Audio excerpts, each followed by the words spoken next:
Welcome back to the Billy and Andrei Show, your weekly dose of useless information, which actually it's important this time because it's scary. Hey, Billy. Hey, man, how you doing? Yeah, good. You know? Yeah, we seem to be in opposite angles for once. You've got a rant. I have the political rant. It's not necessarily political. Well, in a way it is, in a way it isn't. Everything is political, Andrei. To a certain degree, that's true. So, what are we going to talk about? Let's just start with a story, right? Was sitting on the couch, was nursing a hangover, and I was just scrolling through YouTube because, you know, I'm an adult that doesn't watch regular television. So I was scrolling through YouTube, and all of a sudden I see all kinds of BBC channels there, Channel 4 channels, like YouTube channels, and I'm like, what's going on? This is weird because I don't usually look for BBC articles on YouTube. Yeah, I kind of read BBC articles now and again if I want to get misinformed. So, but the idea is I was just scrolling through YouTube, finding something to, you know, sit there, maybe fall asleep because, you know, hangover. And as I told you, like there's constant flow of BBC, Channel 4. And my problem is they're documentaries, sort of. But if you look into them, they're very misinforming, as in, it's all bogus. It's all made up. It's like a small BBC teams or Channel 4 teams that make these docu-series, which is like 3 people with really low budget but really little information. That's quite funny. Which is insane because I watched a couple of them because I was curious. And they were crap. And the idea that I'm pretty sure there were lies, quite a bit of lies in there, just making stuff up just to... Was it like stuff that's obviously wrong? Or well, it was about... drug dealers and cartels and how they catch them and whatever, and there were a docu-series where they were filming the police doing things which we all know they don't really do anything. Yeah, that's true. So I started looking into it. So there's this thing that happened in July of 2005, and where there's a sort of tension that is building up in the UK at the moment, which the easiest way to call it is like I found an article that was literally called US Prominence Battle is the PSBs versus YouTubers and streamers. So basically, to just start it off as a kind of baseline, BBC, ITV, and all the other big ones, part of the PSB, are trying to push their content onto YouTube. As in getting their content up on the top, which will put YouTubers on the bottom, because obviously if you put something on top, something has to go on the bottom. So regular YouTubers will have a little bit less coverage. Yeah. The YouTube algorithm's balked for a lot of reasons. But now they're trying to corrupt it even more. Yeah. Right? Where people that have been doing YouTube for the last 10 years, not us, but people that have been doing this for 10 years, 15 years, and they made this their livelihood by doing good content, they're going to be pushed down. Because the BBC has a lot more money than them. It's they did something similar a fair few years ago when YouTube had the first adpocalypse where advertisers basically threatened to pull their shit from Google and from YouTube if YouTube didn't clamp down on certain voices and certain elements. Kind of made sense at the time, to be fair, because most of the elements back then were Nazis, but you know. Well, that's not the thing. That's not what they're doing at the moment. So they realize, right? So if you look at sort of the consumer market for content, right? YouTube at the moment has about 15% of homes have YouTube on their TVs, and they're actually constantly using it. It's actually really difficult not to get a smart TV these days. It's very hard to find one. YouTube has 14, right? I think I said 15. It has 14 sort of viewing. The BBC has 15. Ooh. Right? So it's really close, and the BBC is kind of realizing that they're kind of losing money, and they've been losing money for years. That's why they're pushing all this, you need to pay your TV license BS all the time on you, and you get those horrible letters, which actually they can't really enforce, because how are they going to enforce? Because they're not actually a government-run business. They're not just really anymore. No. Not anymore, right? Used to be there was a man with a van that would come around and knock on your door and say they have this technology, they can check you, right? Yeah, they have They can't.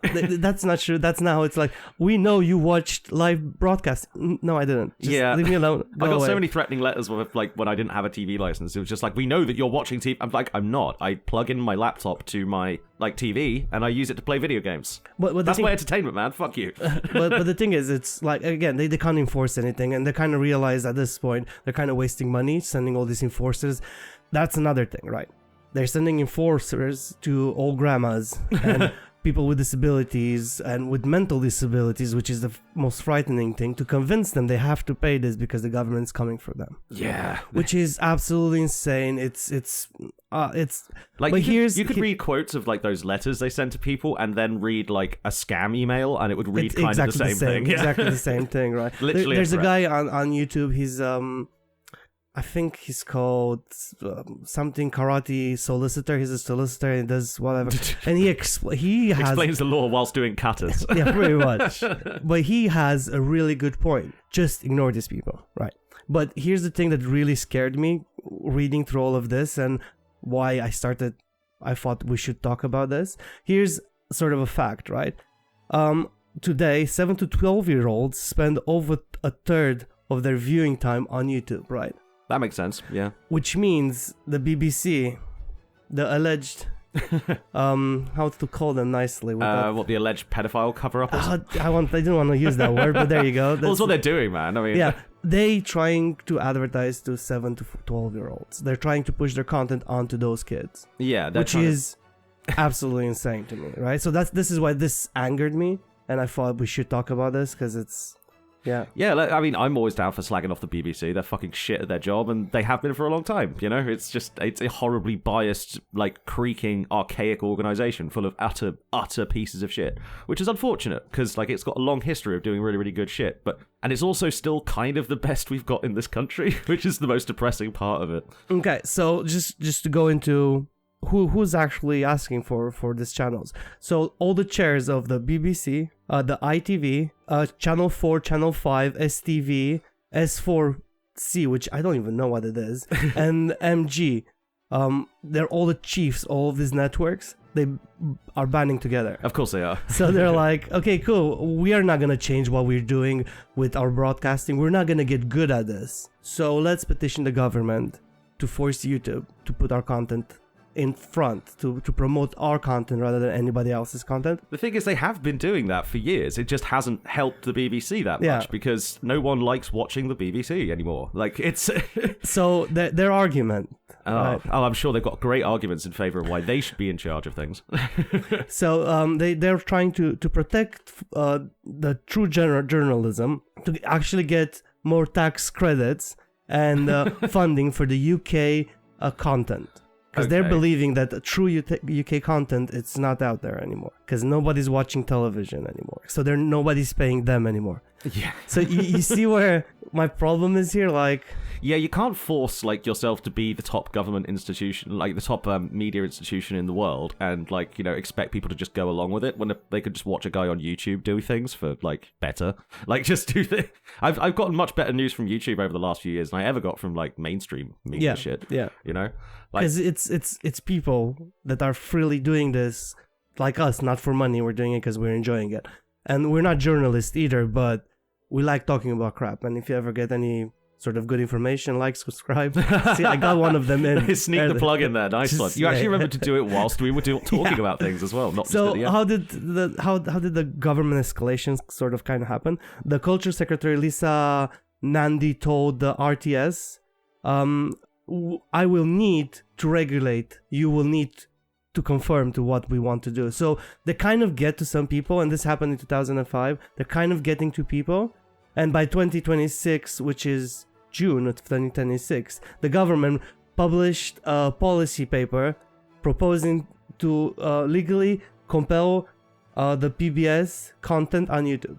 So basically, they're kind of forcing YouTube right now, right? Yeah. They published the letter, so it didn't happen yet, right? So YouTube isn't 100% being like, cool, we're gonna do it. They didn't accept. They might. We'll see, I suppose.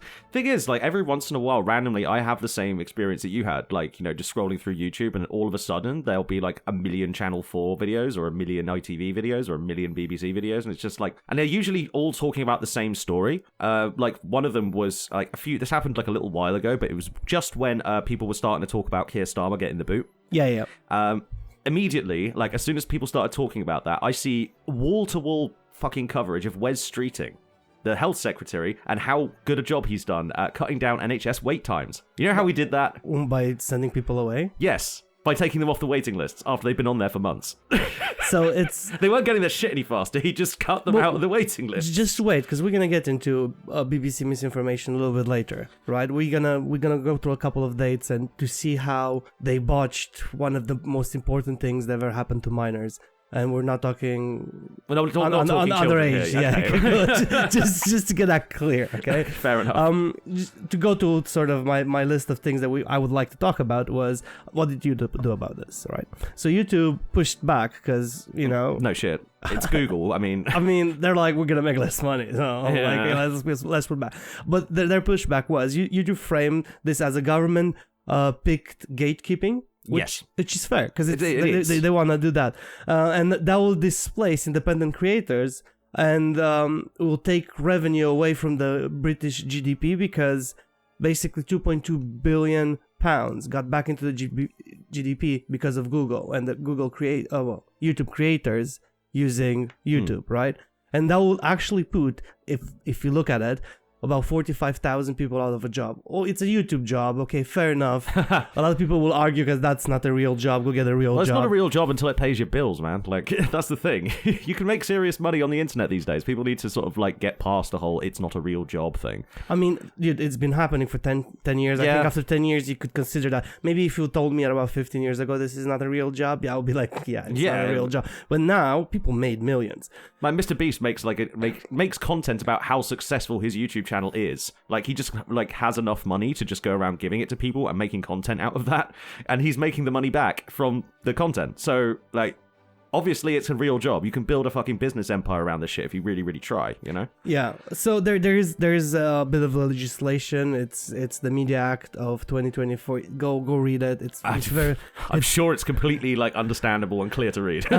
Like all British law. But the idea is the PSB, the public service broadcast service, which is all of them all together, they realize if they don't push, and because they're not gonna change, why would they change? Not gonna change shit. The problem is not with me. It was her all along. It's the children who are wrong. I am perfect. And the idea is they're not gonna change. They're trying to push legislation, so everybody else have to do what everybody else by YouTube have to do what they're told, right? Which is okay. This is gonna go in sort of moving away from this.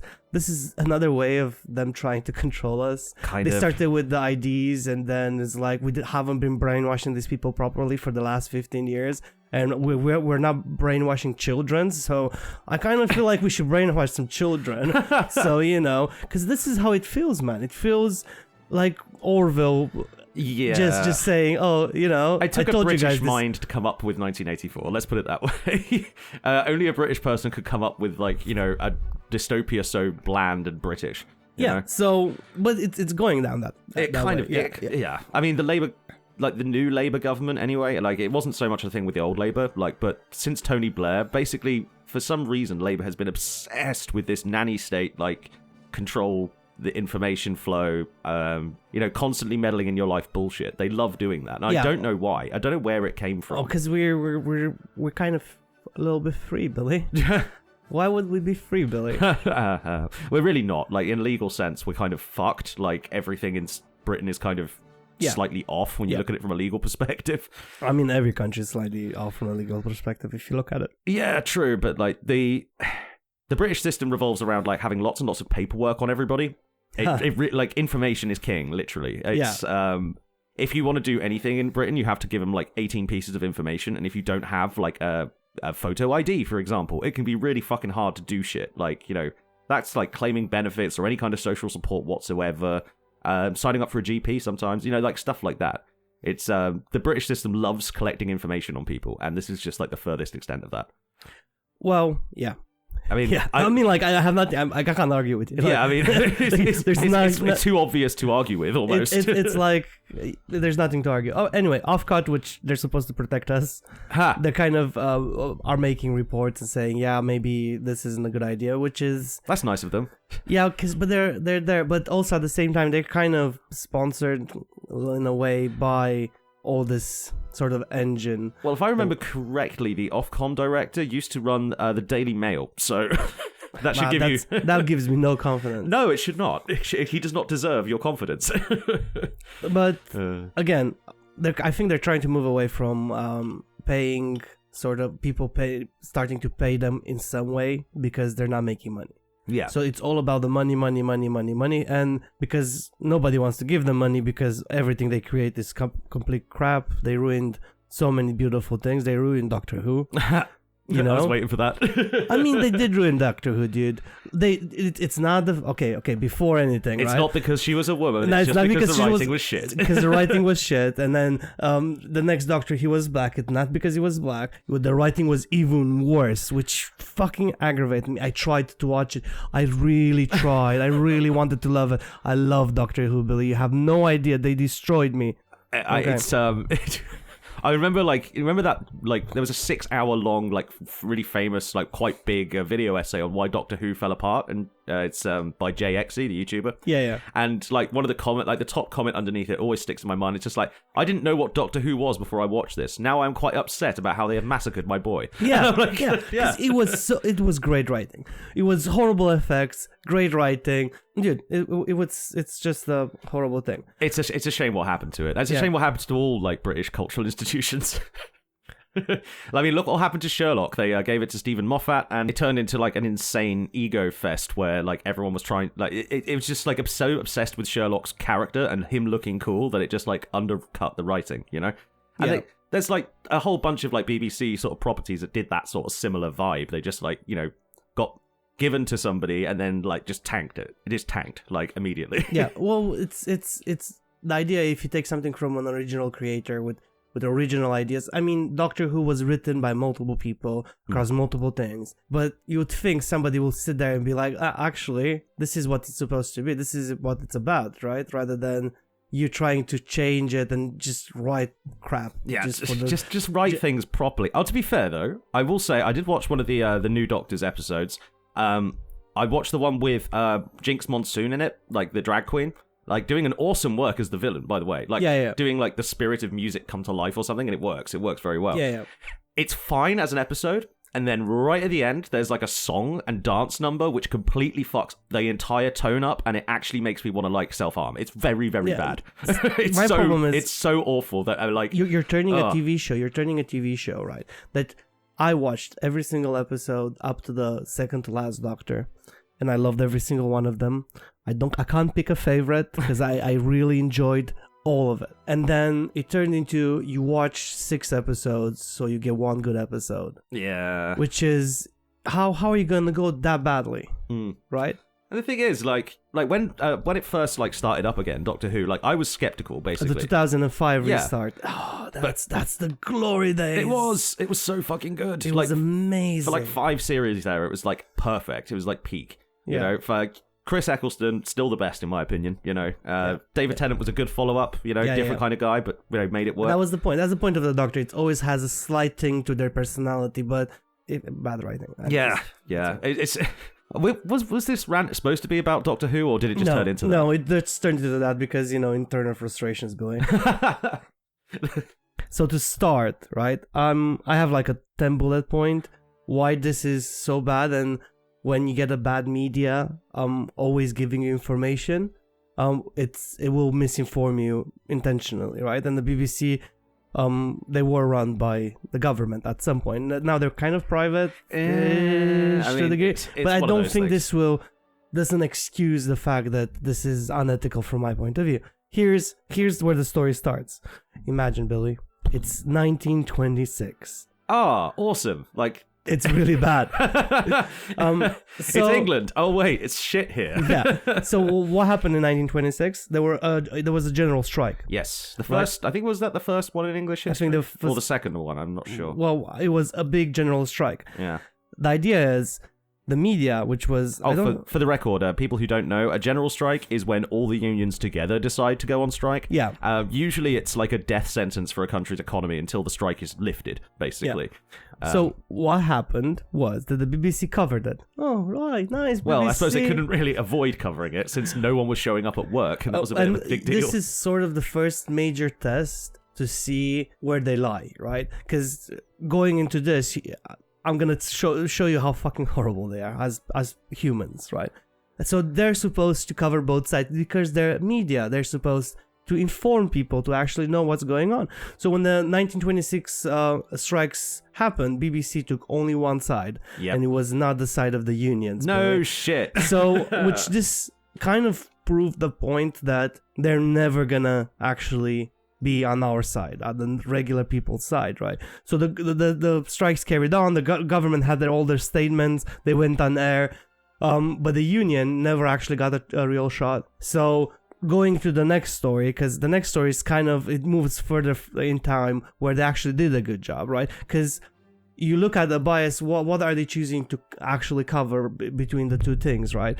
Moving quite a few years later, I think it's about 40 years later, Aberfan, there was a disaster where coal tipper fell over a school in a village. Oh shit, yeah. Yeah, and it killed 116 children and 26 adults. Oof. Okay, which is absolutely horrible. But BBC did their due diligence. They went into this.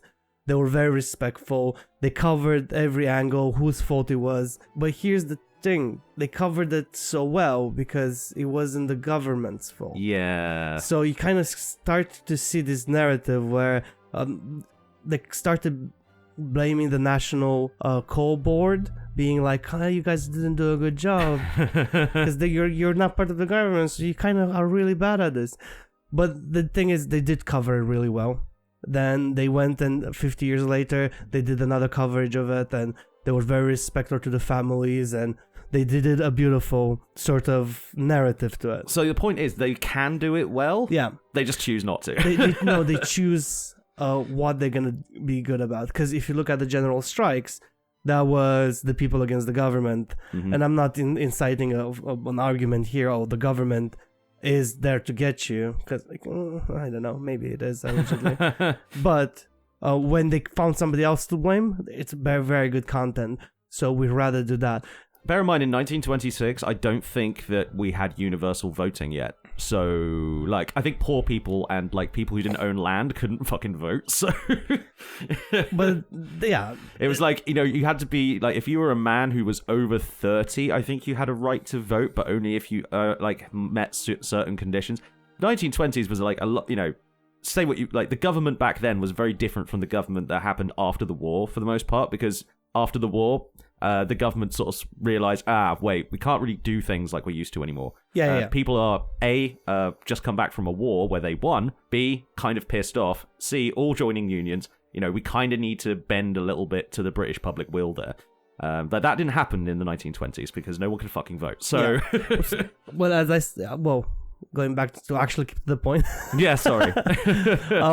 That's the two sides where if they can find a way to blame somebody else and report it, and I'll give them this. They did a lovely job. If you go and look it up, right? It's on open documentaries. You can find this sort of whole coverage. It's really well made. It's actually in good taste, and you watch it and you're like, oh, I feel so bad. And also they're very respectful, which it's amazing, and I'm happy they did that. In comparison to the strikes, completely different story. And here's where the biggest one happened, right? Where you should look at it and be like, okay, cool, we kind of messed up giving all these people all this sort of power. Have you heard about the Battle of Orgrave? No. So the year is 1984. So it's ironic. Yeah. Sorry. It's the 12th of March. Literally 1984. So the NUM leader, Arthur Scargill. You actually know. I do know Arthur Scargill, yeah. Yes. He has not got a good reputation, and that is because he does not deserve a good reputation. he launches the strike in response to planning of closing the coal pits? Yes. No, was it the coal pits or the iron pits? It was the coal pits, yeah. But didn't put a decision in the national membership ballot. So she didn't go to the national member ballot and actually take a vote. No. He just, It was fucking stupid and he should have voted. They probably would have voted to support him, but they didn't, and that was a problem. So this kind of launched this it sparked a international union sort of controversy, because they were trying, and a lot of criticism, because he was trying to do this without checking with the voters, which is the whole point of the union. That's the whole point of the union, right? I mean, you got to have a majority of people decide if you go on strike. I mean, I'm just talking anecdotally here, but like, there's lots and lots of stories from people who were like union guys back in the day, who like a lot of union reps were kind of just scummy fuckwits. Like, they were just kind of duplicitous, kind of tricking people, and always they were trying to get power. Yeah, it's a power structure. Like all power structures, it attracts cunts. So that's unfortunately what happened to a lot of the unions in the UK. It's a bit of a shame, really. So moving forwards, a few months. So on 18th of June, the actual battle itself started. The battle, well, it's sort of in quotation mark, but shouldn't really, because it was a proper battle. Is also known as the British Steel Cooking. The British Steel Cooking Plant, which is funny. It's called a cooking plant because they just melt steel near Rotherham. Thousands of picketing miners confronted a large-scale coordinated policing operation. Yeah. So, a miner with a pickaxe, probably, I assume. I really hope he had a pickaxe. No. They didn't bring weapons. It was a peaceful demonstration. It wasn't a peaceful... No, it was a picket. It's a picket line. Do not cross the picket line. So, I can read the whole fucking thing that I wrote, but here's the bottom line, right? They started fighting, and the BBC went there, and they're like, oh my god, we need to cover this. They only covered for the angles they wanted. They didn't... put it out live. What they chose to do is edit all of it. Yep.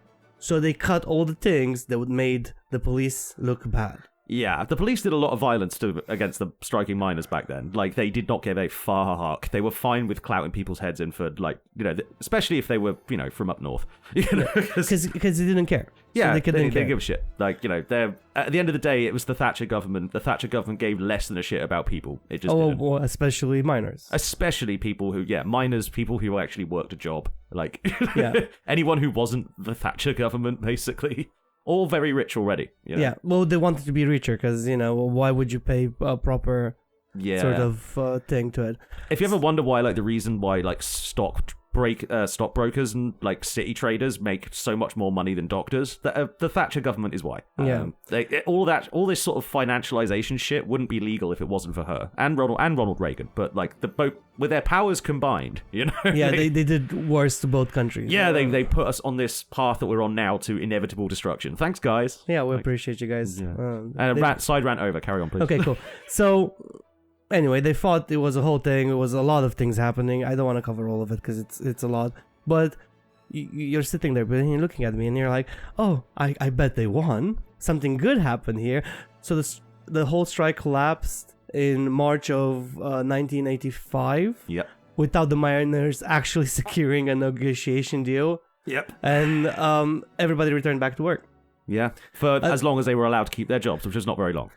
So you're wondering, what was the damage, Andrei? The entire north of the fucking country. Yeah, well, not besides that, 11,000 people got arrested. Ooh. There were a few deaths. Well, several deaths rather than a few, because so there were about 2 miners died. Damn. And for some reason, a taxi driver. A taxi driver? No idea. What the fuck is he doing there? I don't know what he was doing. Hey, is there a cab here for a Mr. Redgrave? Yeah, is there Mr. Redgrave? Just like gets like bashed in the head by like a horse or something. So after the whole of this thing happened, which was in 1985, about years and years passed by. Nobody looked at it again because the BBC kind of made it look like it was their miners' fault. It was the miners' fault, right? And they got it's a massive injustice because we know what actually happened, but nobody actually wants to talk about it. But in 1991, it was the first BBC apology. Oh, really? Yeah, so they apologized first time in 1991, but it wasn't a real apology. Oh, was it like, we're sorry you feel that way? Yeah, we're sorry it happened. I'm sorry, this isn't to your taste, kind of thing, right? Because it wasn't real apology. Nobody got compensated. No. You know, people got arrested for no reason. People lost jobs because, well, we know why they lost jobs, because of fucking Thatcher. Yeah. It's kind of interesting that as soon as Thatcher was out of power, a lot of the Conservatives like pivoted quite heavily to trying to apologize for what she did. Yeah, but it's too late, dude. Like, they already fucked the country by that point. You know, like the 90s were just like, you know, an escalating series of blind cock-ups made by idiots. So years passed by, and people wanted to readdress this, and in around 2012, 2014, the Labour government, and a specific Labour leader named Ed Miliband published a call for a proper investigation. Sorry, it's just funny that you don't know who Ed Miliband is, despite the fact that he was probably Labour leader when you moved here. So it was that bad, was it? Yeah, no one, like, he's the guy who famously lost an election because there was a photo of him eating a bacon sandwich weird, and everyone got the ick. Really? Yeah, that's how little people gave so a that shit was about the Ed worst Miliband. person that could actually write anything about this. Kind of. He was kind of a shit Labour leader. He's a pretty good energy secretary. I mean, that's what he's doing right now. Okay. He also... It's funny because, he's making an investigation to steel and coal. Yeah, oh, is he? Interesting. Yeah. I wonder what they'll find. Hopefully they're going to find something, right? Anyway, it's on 2014, there was the official 30-year anniversary. BBC revisited the story from a different perspective and they admitted to fault. So, why am I telling you the story? Here's the thing, right? Why are you pushing content on YouTube to children when we know for a fact you, as the BBC, are misinforming people? Yeah, it's true, man. So that was my kind of point going through that long ass rant. No, and it's important, man, because like people don't think that much about the media they read very often. Like quite a lot of people just like look at a headline and go, "Oh, that's a thing," and then just absorb it as if it was a fact. Yeah, you know? I'm guilty of that. Yeah, I used to like get. Like my engagement with the news used to be just like looking at the headlines of newspapers when they're like in a shop or whatever, and then just ignoring it. Yeah, that's quite a lot of people, I imagine. Well, that brings up today's sponsor. No, that would have been great. That would be great if we had ground paid. news as a sponsor. That'd be great. Yeah, well, we're not going to. Yeah, we're not going to. Yeah, I suppose like the real problem with all of this though is like even if the BBC is like evil and manipulating children and stuff, so is everybody else. Like every other media company is trying to do that as well. Yeah, but my problem is, why would you do it? Like, I know you're going toward in a losing battle. Yeah. Right? And you're like not making money anymore and you want to get that bag, but is it at the expense of children? I mean, they've been doing this forever, like brainwashing and stuff. But again, YouTube was the free platform, dude. It was. It was the place you could do whatever you wanted. You didn't need all these media outlets. There is a point in there, yes, you can just now watch it. Yeah, you can watch anything if you want. Yeah, but the problem is... Look at a sunset, people. Look at a sunset. Go outside. The more you ban this channel, the more they pop up. True. Like, I'm not even joking. I'm not in. I put not interested. Not in interested. Content. Don't recommend. Blah blah blah blah. Block. They still come up. I know. Try reporting them as spam. I've been doing that to a lot of people I don't like. At some point, you lose credibility, and they're like, "This guy is just a reporter. This guy just reports on. This shit. guy's just being an asshole." Yeah. Yeah. Well, I suppose like overall, like I suppose the point is we're kind of caught in a media sandwich, and there's not really. And I really hope they're not gonna accept, and the government will turn around and be like, you're kind of trying to take away from a company that... Anyway, why? It's the same country that produced the Online Safety Act, dude. I don't think we're going to... I don't think they're going to be good on this.